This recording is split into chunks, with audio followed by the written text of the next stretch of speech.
Hello, hello. This is Lindell Descant. Welcome to Music as a Metaphor. So this is a little bit unprecedented. I've decided to go ahead and continue to record. I just recorded the episode for 8/13, August 13th, 2024. But it felt like a bit of a cliffhanger. I ended it on such a strange note. And I feel like I have way more to say on all this. So I thought, well, I have time. I'll go ahead and sit down and continue to record this, talking all things authority.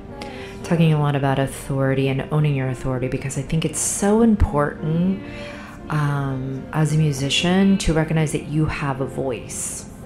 And this is sort of the part I wasn't able to get to on the last episode, is spoke through a lot of my own challenges about authority, and in particular recognizing that tricky discernment and almost paradox between recognizing your authority and power through Christ while at the same time being humble about it, but not passive. Okay, that's what I'm trying to make, because I do feel like it's interesting. I didn't realize until now that this is something that many people have been concerned about, is that Jesus' message of forgiveness and turning out the other cheek, it can lead to a certain level of an excuse to be overly passive in your life, to not stand up for yourself, to not own your authority as a child of God, and sort of to diminish yourself. And I think that's part of spiritual warfare, is to really, let me put it this way. Many people in this world today are, I would say, narcissistic. Narcissistic in the sense that they are so focused on themselves that they miss the bigger picture, and we're lacking a better understanding of being part of community. You know, so many of us are isolated. The individual, especially in America, has been almost deified as the ultimate. And I think that this is, in a way, important, because you do want to develop your I. I as in capital letter I. The I am type of thing inside you, your soul. You want to own your uniqueness, whilst at the same time, and here's the paradox again, recognizing that you're part of a whole. So you're in harmony. This goes back to the idea of, like, you're a musician in a symphony, and yes, you're very focused on your particular piece of music, but not to the detriment of the rest of the orchestra, not so you can get all the attention, not being so focused. And this can happen with musicians. You're so focused on what you're playing, you don't even hear, you're not listening to the other people, and so you don't even recognize that you're not playing in sync with them. It's amazing how often that can happen for musicians, and you have to learn how to be paying attention to your own part whilst at the same time paying attention to the whole. And this is that sort of wisdom. This is that balance that is becoming so apparent and so important with life. This is the mastery of life, is trying to find the balance in many things, right? The discernment to know in any given situation this or that, and not always saying, like, it's only this or it's only that, right? So owning your authority in Christ is it can sort of be a little bit confusing. But I want to talk not in religious, context of it, because not everybody that I'm speaking to today maybe has a foundation in religion. And I'm more just speaking from a place that I think is just true regardless, because God is truth, and that is that we each do have a uniqueness. We each are children of God, and that to be a musician, oftentimes you have to be somewhat in tune with that I, right? You have to be in tune with the fact that you have something to contribute, which is great. When the narcissism takes over, what people don't recognize, though, it can go two different directions. It can go to what I've seen with many musicians, where they think they're the greatest thing in the world. And that's the gumption that they're able to use does come from a more self-centered place. Like, they want the attention. They want to be admired. They want the success. And so that gives them the authority to stand up in front of people and say, hey, you should listen to me, because in their mind, they're like, because I'm really special. And yeah, everybody is really special to themselves, right? But there's another side to narcissism that happens to way more people, I think. And that is that I'm exceptionally terrible I'm special because I'm so bad. No, no, no, you don't understand. I'm so, so bad, right? I don't deserve to stand up in front of anybody and sing. I don't have anything to say. I'm not special. I just need to kind of fit in so people don't even notice how terrible I am. Okay. Many of these people might be the ones that kind of end up being like lemmings, like going off the cliff, right? They cannot separate. They do not think they have anything unique to contribute, and they just kind of want to be cogs in the wheels, or happy enough to just be cogs in the wheels. Some of these people are even more than that. They can't even fit in. They feel like they're so exceptionally terrible that they can't even fit into society. And so, you know, this can be the kind of people that are just always, you know, they give you an earful. They're pretty self-absorbed. They're not interested in helping you or helping other people, but they do want you to help them because they really, really need help, right? You don't understand. That's what I would think they were saying. And listen, I've done this. I mean, I can speak from experience. Like, I'm exceptionally terrible. No, you don't understand. I'm really bad. But what you don't realize is that's your ego still. You're still trying to make yourself special, right? So one of the things that the ego does is it tries to separate. It tries to make us all like not connected, because God is unity. God is one.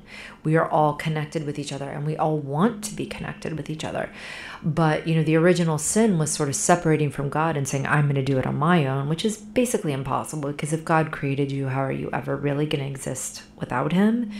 But through free will, you can go around and think that, and it's miserable. It doesn't feel good to be in separation from other people.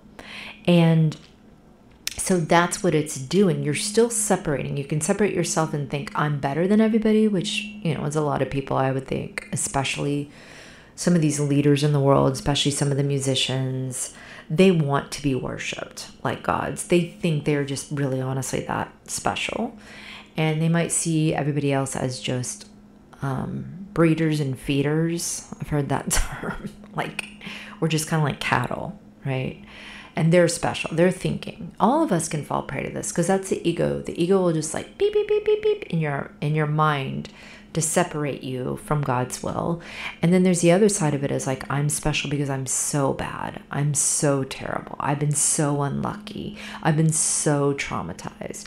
The problem with both of those things is you're so focused on yourself that you're in separation, and you're not able to connect in the way that human beings want to connect with each other, with God. You're not able to become a co-creator because you're in separation, and separation sucks. Separation is not fun. It's not a good feeling for human beings. But this world will sort of, you know, I believe when we come into this world, maybe because of original sin, I'm not sure, we're in separation. So that's one of the things I wanted to point out, is that when you stand in true authority, it's an authority that's based on your connection to God and your connection to your neighbor and your connection to love. It's a different type of authority. But it's an authority that also recognizes I'm not better, but I'm not worse. And that was one of the biggest things I had to come to, is I do have something to contribute. Now, I might not end up being, you know, some huge influence. I might have what seems like a very small part to play. But I've also heard that from the spiritual realms, or an ultimate reality, there's no big or small, there's no hierarchy or not. There's whether you're on your mission or you're not, right? And I talked at the end of last episode about the percentage. Like, are you 0% living in a way that's contributing to that whole, to the body of Christ, to God's kingdom? Are you living 20%? Are you living 70%? Are you living 100%? Right? And what does that even look like? And these are just questions I have, because sometimes I've truly felt, at least in my own life, that I was so off the mark. And when you're off the mark, it takes a lot of energy to sort of right your ship, right? Like, imagine that your boat is headed the wrong way and you've got to turn it. And so it takes a lot of energy to stop the, you know, momentum from going one way, pull that ship around start heading in a right direction. And then maybe as you start heading that right direction, you can be gaining speed. And so I've always felt that, and I wrote this in a song lyric, it doesn't matter when you make that decision, it just matters that you make it. And when you do make it, if you were somebody like me and you made it in your 20s, you had 20 years of absolutely living despicable things, but you're like, oh great, I'm turning the ship, I'm heading the right way, and it's taking all of your energy and focus. And maybe because of that, you're really only living like 5% of what God's will is, and then there's still a lot of you living in what I would call sin, but not in a bad way, just like an out of alignment, in a worldly way, because this world is, if you don't actively try to not get sucked into the world, then you might be living in the world, right, in a way. And unfortunately, this world has been so corrupted and it's so fallen that you're probably not contributing to the whole at that point. You're probably going rogue. And so that 5%, God is pleased with you, though, because you're riding the ship. You've made that decision. And then as you're going along, your standards and your sanctification will change, and you'll be constantly called to higher standards. So I guess that I'm answering the question. So if this point in my life, after 20 years of riding that ship, I was still at 5%, then maybe God would start to sort of say, hey, you got to step up here. And if you don't, you can face it as some really painful experiences, because many times the pain is what catalyzes us to find areas that are out of alignment, forgive them, forgive yourself, and then get into alignment as fast as you can. But one of the ways that you can stay stuck and save 5%, and this is something I've done, is to continue to dwell on your mistakes, to continue to beat yourself up, to continue to relive things that you really did change the course of your life. I mean, they could be pretty big events, okay? And some of these things for me, it took decades. I'm talking decades.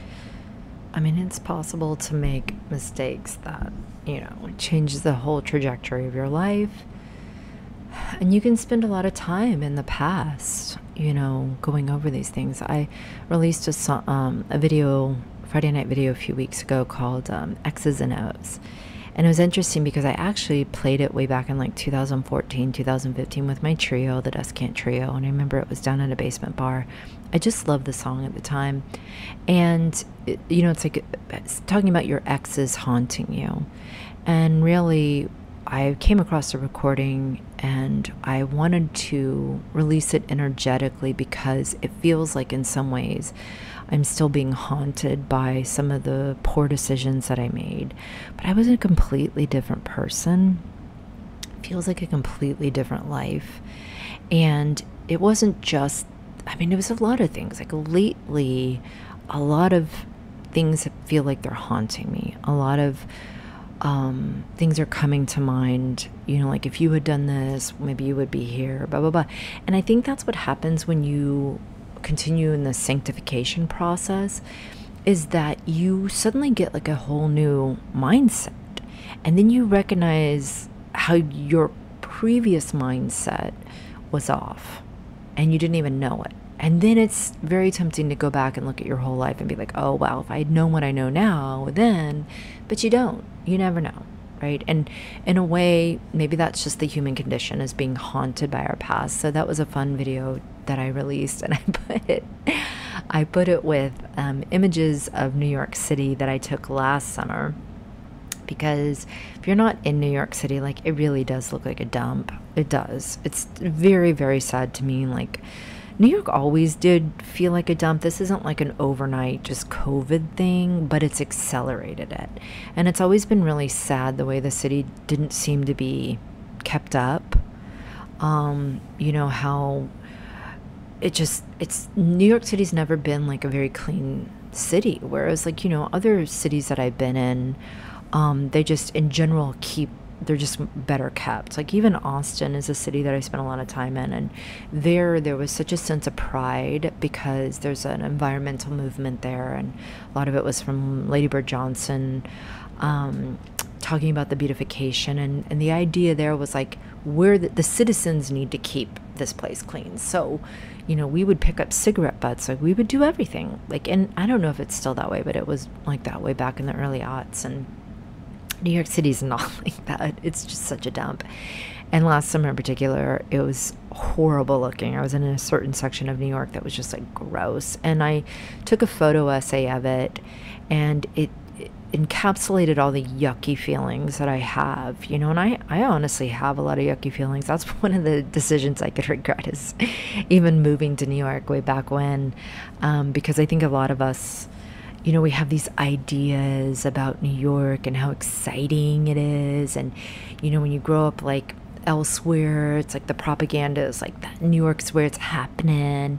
And I realized at a certain point, like, it just feels like I fell for the propaganda of it, because you get there and it's just a place like any other place, but it's almost like you get there and then you almost feel trapped, or that's how I felt. I felt like New York was such a dead end in a way when I got there, because it wasn't at all what I expected, especially when I started to see behind the curtain of Oz and really see all these things that are presented as being so glamorous, and you actually see the music industry for what it really is. And this, oh God, New York can be such a dark place, honestly. So I have friends who have come to visit me here, and they just instantly just hated it. They just wanted to leave, and they can't understand how I've made it. But the truth is, I always felt like it was a calling. I mean, there was a part of me that was pulled, and this is where God will use everything in our lives. So there was a part of me that felt like, oh, it's, the center of the universe, and it's where everything's happening, and I want to go be cool, and I want to go be part of it. And Brooklyn's like such free thinkers, and that's the forefront of thought right now. And I can honestly say I don't believe that to be true at all anymore. And whether it was true and changed, or whether I'm just saw behind the illusion of that was presented, I don't know. But I, underneath it, always felt a calling that this is where I was supposed to go to shine my light, no matter how small. And this comes to the idea of our authority, right? I always felt, in my own authority, I can go ahead and claim the truth on these intuitive ideas that I've had. It's easier with time, because many times these intuitions, as I just spoke on the last episode, they'll be proven true with time, whereas other things that are counterfeit will be proven false with time. But that wouldn't prove true, that I wasn't there to indulge in the glamour of New York and, quote unquote, make it. I was there more from a missionary place, because I believe that New York can be a very dark place. And so it's a wonderful place to try to share love, and the joy of music. It felt very meaningful to me for a very long time. But I digress, because my point is, New York looks like a dump right now, and it represents so much of the illusion of the past that I want to let go of, right? The other side to the coin, which was, just basically garbage, things that I have moved past, that I'm being sanctified out of with the new person that I am today. Those thought patterns, those opinions, all of that stuff, it looks like garbage to me. Right? And that's because it's time to let go of it. It's time to forgive myself, to forgive other people, and clear it out, so that I have space for more to come in. And so that's what I coupled with the song X's and O's, as a bunch of garbage from New York, a bunch of yucky images of like the medical industry, because I was here during COVID, and oh God, so all of that has such gross vibes to me, that I had to just do something symbolic to release that. And it's good, because honestly, when you do that work, when you really do get good at doing your forgiveness work, your feel to heal work, you don't get mired in it. You don't get stuck in it. You can just allow it to pass through, and you can allow things to haunt you. But when you see it come up again, it's like, oh yeah, I've already forgiven this. I'm going to let this go. Or maybe I haven't forgiven this. There's another element of bitterness in my heart towards this. So Lord, help me. I want to forgive this. I want to clear this, because it's gone. That past is gone. That girl that moved to Brooklyn with certain ideas and certain maybe idol worshiping, certain counterfeits, God, all of it's been exposed, thankfully. And see, I just got chills. And that's the big thing that's happening right now that's so wonderful, is that things are being revealed. I talk about this in episode 13, like the little g gods are being exposed, like the people that we've been worshiping as, the prosperity gospel, or a naive perspective would kind of be like, oh, the people that are in positions of leadership deserve to be there, right? They're there because they had something to say. In society, the cream of the crop will rise to the top, and these are leaders that deserve our admiration. And there's still a lot of people who think that way, but when you see behind the curtain of Oz, you recognize, no, there's nothing new under the sun. Things are still operating in this fallen world in a way where there's a lot of deception, and that a lot of little g gods are actually being worshipped through our entertainment and our politics at this point, and that we're not over it as human beings. Rather than owning our own authority as being a piece of God, a reflection of God, a part of the light, a part of the truth, and to live that fully, we're being passive and then just worshiping and living through our idols, right? We're worshiping those people and thinking, oh, I wish I could be that person, but we're not claiming our own power and our own authority. So this circles back to the cliffhanger of last week, when I was like, my friend was like, do you think it's possible to have gifts and not be using them? And I do think that's possible. I think there's a great deal of people that are just absolutely in amnesia, completely bought and sold by the Matrix, and they're so out of alignment, it's not even close. And the sad thing is that if you're completely not even a threat to the Matrix at all, then you could be living your best life, but it does not mean that you're in alignment. Many times, to come into alignment and to stay in alignment, it's a much more challenging scenario than most people want to admit, because you're threatening the Matrix. Truth threatens illusion. So if you are committed to living the truth, to living your authentic self, whoever that is, and don't let my words and my vocabulary be imposed on you, because you've got to find that, right? You've got to figure out what your gifts are. You've got to learn to use your intuition. You've got to figure out how you want to think about the situation we're in, because it's a doozy. And knowledge will only get you so far, right? At the end of the day, it's experience and you stepping into who you truly are, your power and your authority. I think there's also a lot of other people, and this friend might actually be one of them, that they are actually living more of their path, but it just doesn't look the way they think it would look. And it's because they're still judging things from a Matrix perspective. They don't realize how much their own thoughts are ingrained with how the Matrix works, how this fallen world works. They don't realize how much they're still being influenced by that. And they don't recognize that God is so much bigger is so much more of a mystery, and the truth is so much more of a mystery. This is where the humility comes in. So much bigger than you, that this is where so many of the people who are living in alignment have to live through faith, because it might not make sense to them. Their intuition might not make sense, right? And this particular friend is such a authentic, real person. They have these rare qualities that I don't see in anyone these days, including the ability to just always be in tune and really present with their situation, always be noticing people, always be recognizing even when perfect strangers need help, and have absolutely no fear about helping people in sort of random situations. They have no fear of breaking social convention, and it always ends up working out because it's like they're being Holy Spirit driven. And so it turns out like I'm, watching them do something that seems rude or impetuous by society standards, but in reality, they end up helping somebody that really needed help. And the rest of society, we were just ignoring them because it was untoward, to mention it or bring it up. This person is so committed to the truth and is fearless in the reactions that they get from people by speaking that truth. And this is something I'm working on. This is why I've been reading this book, Speaking with Authority, Own Your Authority, because so often I am afraid to offend people. How many of us deal with this?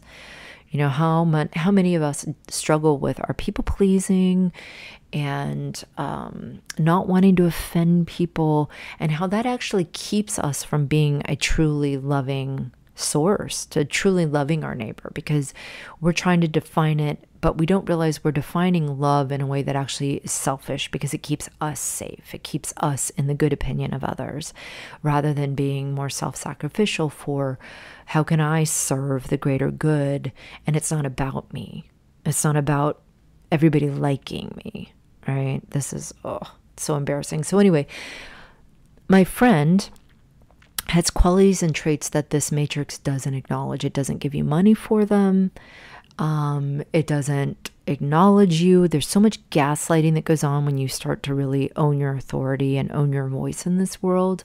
People around you don't even notice it. Many times it can be resentful, but short of that, it's not even resentful. It's like they just don't even notice it. They don't even have a vocabulary. It's not even in their logic to recognize that you are being someone of valor.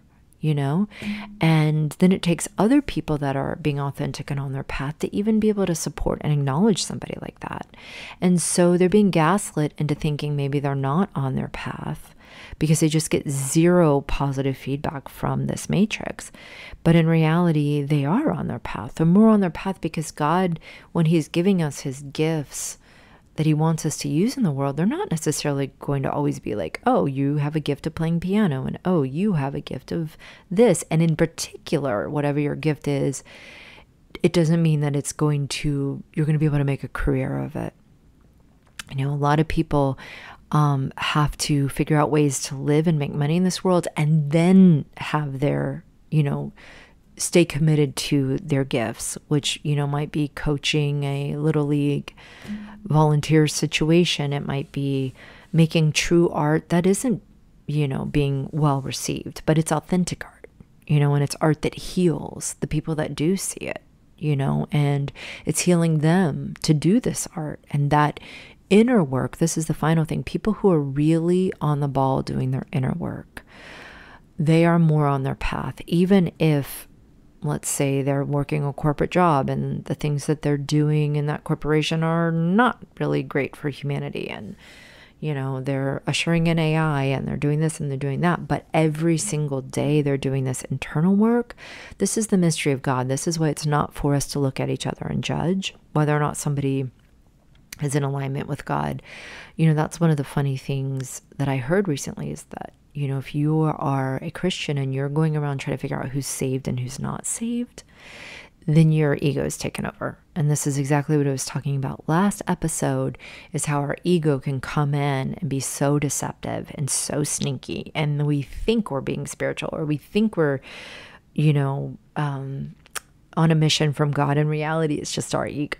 This is one of the things I think I was the most afraid of, and why I couldn't own my authority for a long time, because I made so many mistakes like that. So often when I was the most sure I was doing something, that's when I wasn't, right? It took many, many years of developing my own discernment. It took recognizing my own arrogance, learning really the deception. And this is when people say that you can't tell evil in the world, I think that's partially what we're talking about. I think many, many people are so naive and they don't want to see the evil in the world. And it's also micro to macro. They don't want to see it inside themselves. They don't want to look at the ways that they have been deceiving themselves about who they are and what their contribution to the world is. It's painful to see it. It's painful to recognize evil, especially in yourself. But this is the inner work that's so important. So, that's, if you're doing this inner work, that's the only thing that can really, what am I trying to say here? Doing this inner work, I think, is super important, and it's not going to be recognized by the world. In fact, you have to fight to find the time and space to do it, to find the ability to make it a priority. And there are many, many people who are doing this, right? They're doing this deep work, and that's all they can do. This is riding the ship like I talked. This is changing the momentum of your life.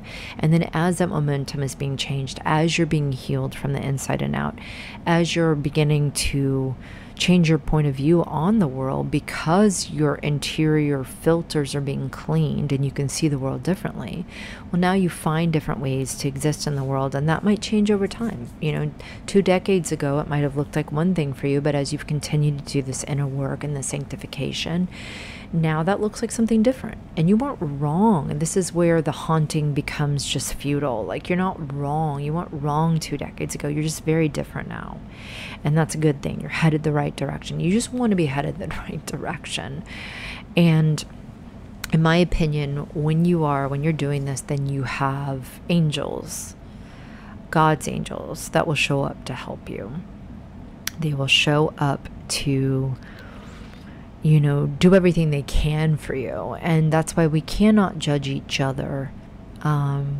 We cannot look at each other and say, oh, that person must really be on their path because they have a whole congregation of people and they're speaking to all these people. And that's part of the matrix. That's the comparison. We don't have the ability to do that. That's how humble we have to be. We are just a drop in the ocean. We have no ability to start to decide like what the other drops in the ocean should be doing. That's not where we're at when we're in the body. Whether we ascend to some place outside the body, where all that goes, I can't speak to, but I know when you're in the body, you have to stay in your lane and just deal with yourself and make sure that your ship is headed the right direction. And that's it. And it's a lifetime pursuit, because the other side of it is you can be on this for decades, and then that's when your arrogance comes in. And so just because you're on it doesn't mean you're going to stay on it your whole life, right? And so let me speak a little bit about the angels, because this is another video that I dropped recently. And that video is Arms of the Angel. And this was from a sidewalk cafe. I came across these old recordings from the Descant Trio gigs that I did, like anywhere from like 2014 to like when COVID hit. And I found this one of Arms of the Angel. I only played that one time out, but I always loved that Sarah McLachlan song. And these videos can all be found on my YouTube channel. And every Friday I come out with a new video. And I've spoken about that process of how much I enjoy making these videos. It's a healing process. It's a creative process for me to match music with visuals. And in this one in particular, it really got me thinking about angels. And they've been on my mind a lot lately because, back in the day, I was naive and I thought any angel is a good angel. And then the last 4 years, it really started delving into this idea of the fallen angels and the Nephilim and this whole crazy, like a third of the angels fell from heaven. And I think there's some truth to it, but I'm not here to advocate. It's something that's interesting to research, though. But if I have to guess for who's ultimately behind everything at this point, orchestrating, which is always a fun thing when you're in the conspiracy world, always trying to figure out who's the hidden hand, and you always want to figure it out. I've given up on the notion that I will know for certain. In humility, though, I would say my current bet and guess is those fallen angels. And so because of that, there was a certain time period that I would only call on Jesus. I just got scared of all angels, because there's a lot of deception in the fourth dimension, as I've spoken to. There's a lot of deception, and when you're too naive and then you wake up to it, it can be a little bit scary. And so I began to recognize, though, that the angels never left me, and that I actually do get a lot of protection from them, especially Archangel Michael, which that's a whole controversial topic, because a lot of people say that archangels are fallen, and they say this and they say that. I don't know. I can just say what my personal experience is, that one of the ways I discern is I ask for Jesus's angels, or I ask for angels that are connected with Jesus, and they will always acknowledge Jesus is king. If you're ever unclear, you can use that discernment, and you can use his name, because fallen entities don't like his name. They don't they don't want you singing about him. All that stuff irritates them. So you can do a lot of protection by using his name, which is one of the reasons I was so vigilant about it. But I do believe that there's 2/3 angels, at least, that are very much here to help us. They want to help us to get into alignment. They want to do whatever they can. They have this infinite compassion for us. They have so much love for us. And I do feel them sometimes, like when I'm so hard on myself and I feel like I'm only coming from like maybe a 5% alignment, or maybe I'm in 20% alignment, or it's like I should be further from now, or here I am sinning again. Their voice is always so kind and reassuring. And from them, I oftentimes get the feeling that anybody remotely willing to do this work, they are right there and they will give you everything you need. Now, you have to ask them because there's free will, and they, unlike lower entity or lower evolved entities, or entities that are service to self, entities that are vibrating at a very low frequency, unlike them, they will never force anything on you. They will never be deceptive. But they want to help. And it is such a level of like, we don't know, but we know that you're doing the best you can. Like they see the spiritual battle. They are in a spiritual battle, right? And so often we can't really fathom how bad it is, how entrenched we are, how in the middle we are of a cosmic spiritual battle, one that has definitely been won, but we still have to go through the motions of what we're going through, and that there's so many angels there. I'm going to bring that up because that's what the video was about. It was recognizing that there's so many people that are having such a hard time, that at this point, current events wise, we're on the brink of World War III, and I'm not just being a doomsdayer by saying that. I mean, Israel just got assaulted, and their Iron Dome, I don't think, worked. And it looks like the Middle East is uniting, and it looks like Israel, I don't know what the heck they're thinking. But it looks like if we jump into this and it looks like there's a powder keg that's just ready to explode. And I don't like to get into those subjects on here because that's not really in my authority. I'm not an authority on that stuff. I shouldn't really comment too much about it, but it's scary to say the least, just from a neutral perspective, not taking any type of sides or saying who's right or wrong, that we are on the brink of something like that. And in that situation, for me, there's no excuse for war. There's no reason for war, especially when atomic weapons might be involved. So we're looking at that. That ain't fun.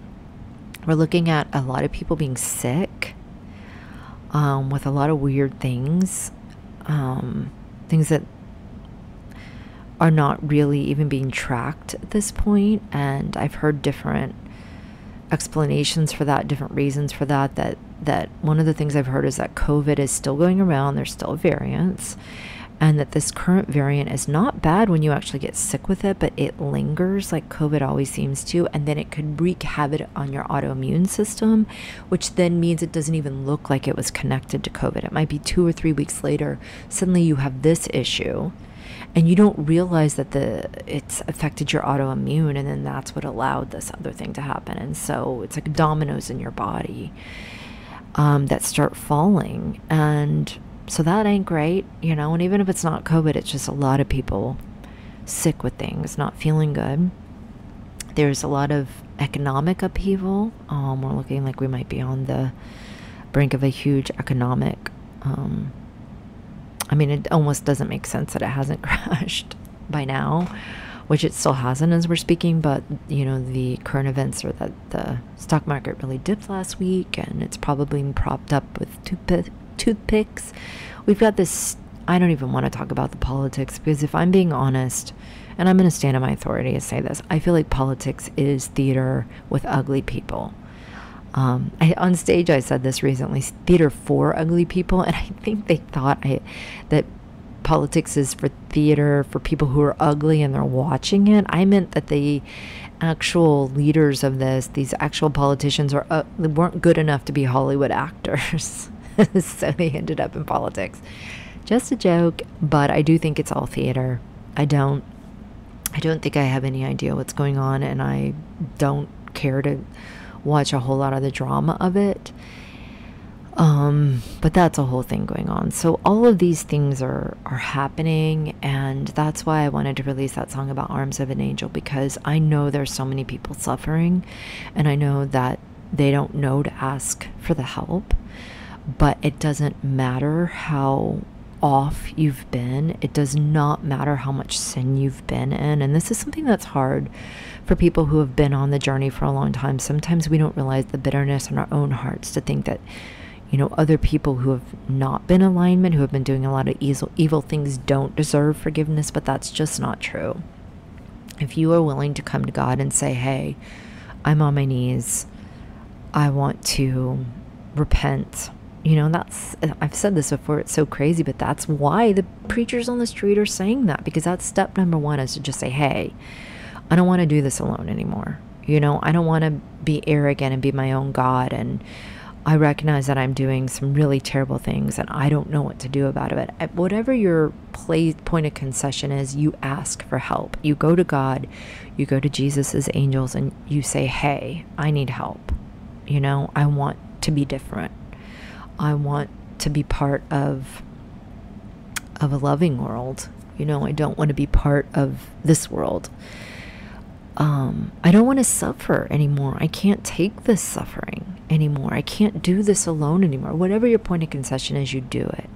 And what I want to reassure you is that there is angels lined up ready the minute that you ask. You probably have had guardian angels with you the whole time. I don't know. I can't say that for certain, because some other people say guardian angels and guides are like, you know, actually deceptive spirits. I think you also probably have had some deceptive spirits around you too. I think that's just the human condition. We've been surrounded by far more spiritual forces than we realize. But the minute that you stand in your authority and you say, I'm a child of God, and that what Jesus, this is the message of the gospel, in a very clumsy way, I'm going to say it great, but that he died on the cross for all of us, and that you just need to go to him and claim your authority in him.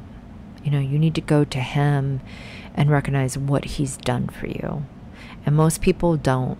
You know, so many people are living in this world, and religion has done so many terrible things. Admittedly, most of these churches are riddled with sexual abuse scandals and pastors that are making tons of money. And I mean, I've been involved in so many churches. I've seen it from the inside out.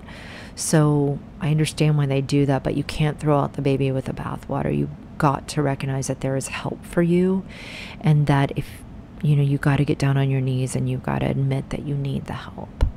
And that's what I wanted that song to be. I wanted to offer compassion and love through the angels for people. And I'd written a book a long time ago and I never quite finished it, but the idea that had come to me when I was first starting to pick up music again as an adult in my 20s was that when you play music in a room, you can end up creating a portal for the angels to come through, and then the angels can have more access and minister to the people in your audience. I believed that to be true, but I'll be honest with you, many times when I'm out playing or have been out playing, especially when I was super busy and out a bunch of nights in the week, you forget that. You know, it's like that amnesia sets in and you're just dealing with the sound system and learning your songs. And, you know, I always pray and I always tried to come from a contrite heart, but many times it was hard to think about the spiritual realm when you're so much in the physical. But I actually think that is true. I believe that music is a portal. And so, you know, if you are struggling, you can sing, even if you're a bad singer. You can listen to music, and you can just ask for help from the angels. One of the things that I want to do with my music and what I want to do with that video is that my music is a portal for those angels, Jesus's angels, to come through and help people, even if it's just like putting like an invisible hand on your shoulder and filling you with compassion for yourself, which I think is so often what they have to do, because so many of us, when we do turn to God and as we continue to turn to him, have to face the darkness, the shadow side of ourselves. And this is the haunting that's been going on. The shadow has been coming up because whenever you're going to a new level, new devil, as they say. So there's, you know, it's this constant work of facing this darkness inside of yourself, you know, this pain, this shame, this guilt, you know, oh God, the guilt is so hard to face. And Jung says this, that it's so hard to face our own soul that man will do almost anything not to. And how true is this with, you know, all the distractions and the drugs and the alcohol and just, you know, so many different ways to not have to face that, because when you go inside, all of your treasure is inside. I do firmly believe that we are the treasure of God. We are children of God, but we have to face our darkness. We have to face our fallen nature before it can get healed. Once we face it, we bring it to the light of our own consciousness.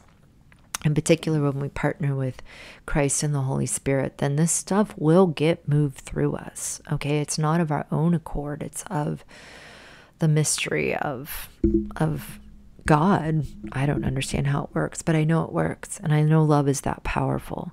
And so, as we're willing to look at these things, they can be healed and removed from our lives.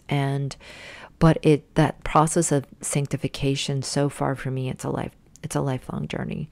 And I've heard people like Bernhard Gunther, who's very much into soul work and shadow work. I've heard people say that when you're in the body, there's more work to be done.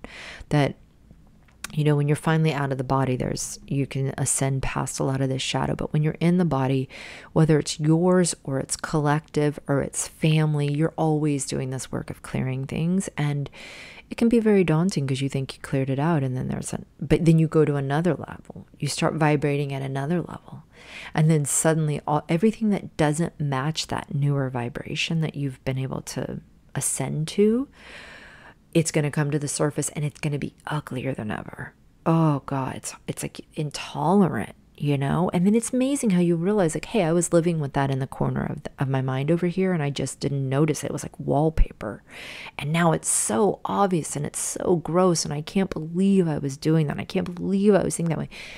You can get stuck there, but the more you do this work, the more you realize, okay, I see that I'm being haunted by something that I want to let go of. It's garbage. That's all it is now.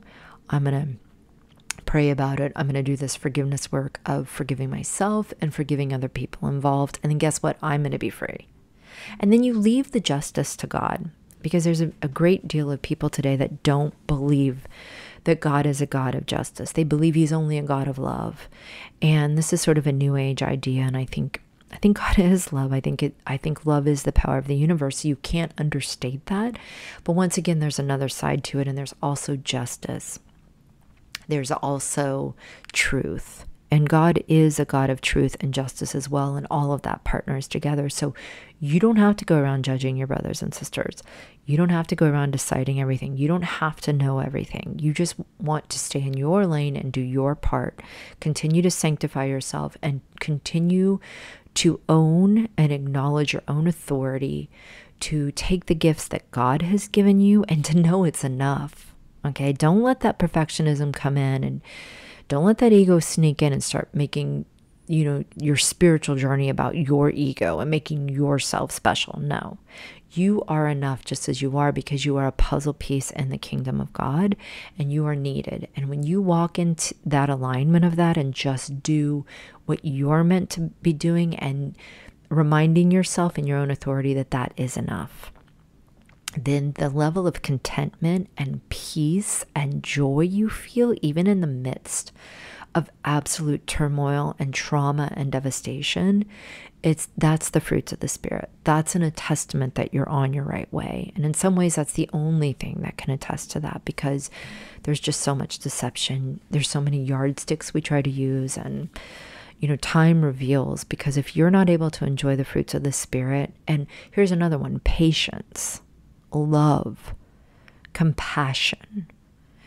These are the things that come to you the more that you align with God. Not necessarily, as many people think, doesn't mean you're going to have some mega church, or you're going to be on YouTube with 1 million followers. You know, these are the ways our ego translates us being on our mission or using our gifts. But You got to let go of all of that, and you got to be non-linear, and you got to be faithful, and you got to recognize that God's ways are mysterious, but you'll know when you're aligned. You'll know when you're owning your authority in Him, and you'll know when you're playing your part in the world because of how you feel on the inside. Like I said, it's a contentment that you are enough, and what you're doing is enough because you believe in your brothers and sisters. And guess what?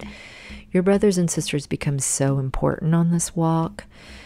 Who you are in relationship to them, who you are in your community, how much you're able to lift up other people and help other people and find your own salvation through other people. I absolutely believe that this is the way. That's why separation's got to end. The narcissism, whether you think you're the greatest or the worst, it's got to end if you want to walk with Christ.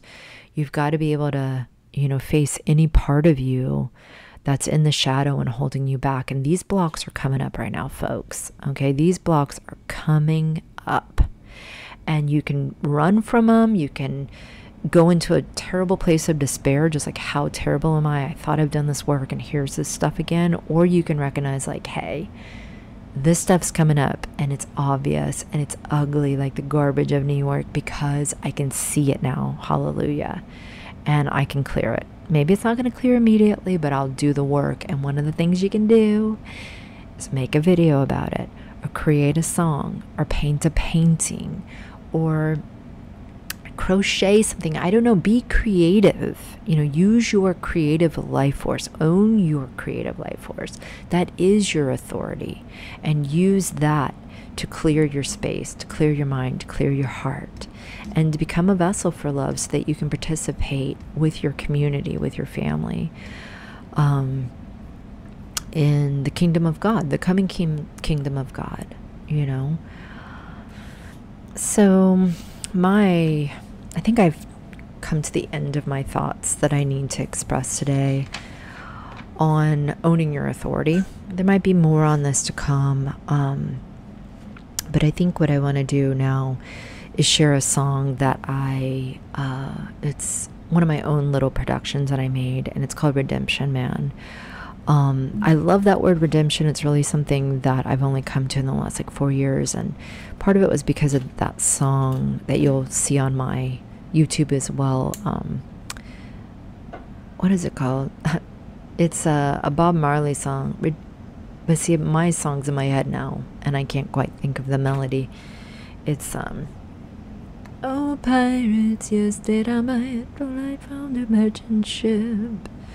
Minutes after they took life from a bottomless pit, my hands were made stronger by the hand of the Almighty. We forward in this generation triumphantly. Won't you help me sing these songs of freedom? 'Cause all I've ever had, redemption songs. That's it. That's a Bob Marley song. All I've ever had is redemption songs.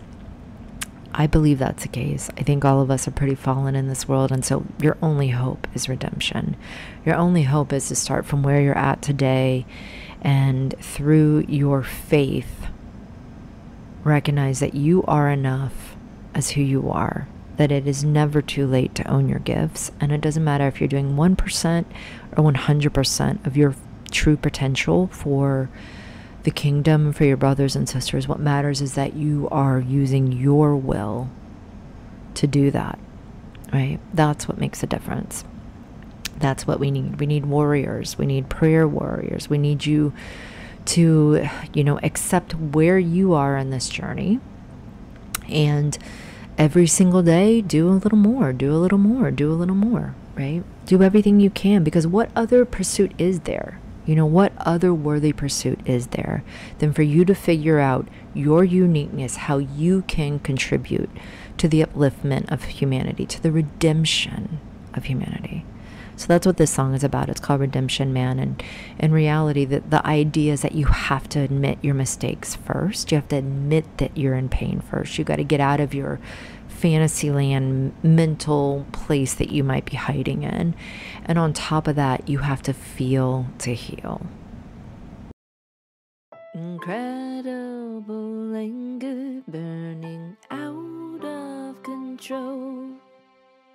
money wild, money free, created from the cold of pressurized anger. Release your sin, just start over again.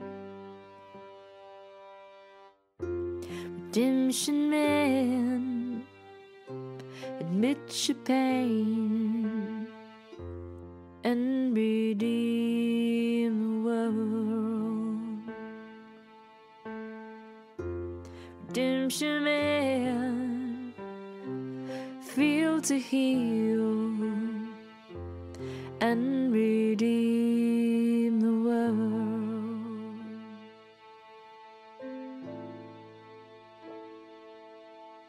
Alone in the end, having pushed love away, afraid to feel, afraid to know, afraid to let go, gripping ever tighter till not lose every pearl.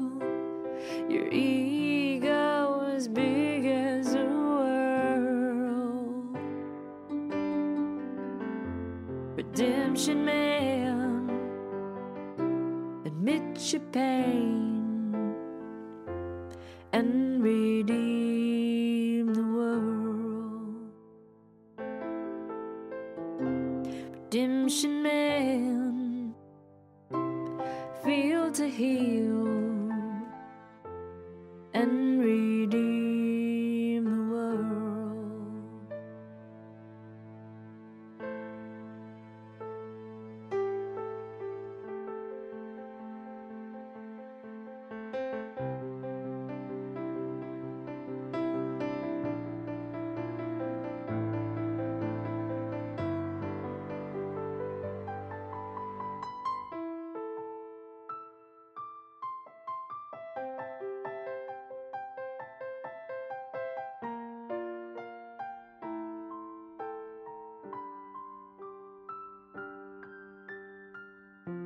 Redemption man,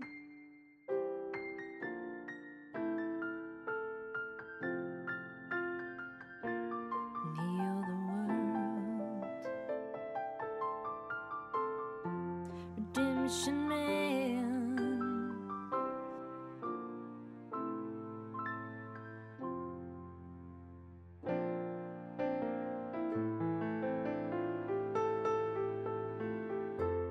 redemption man, admit your pain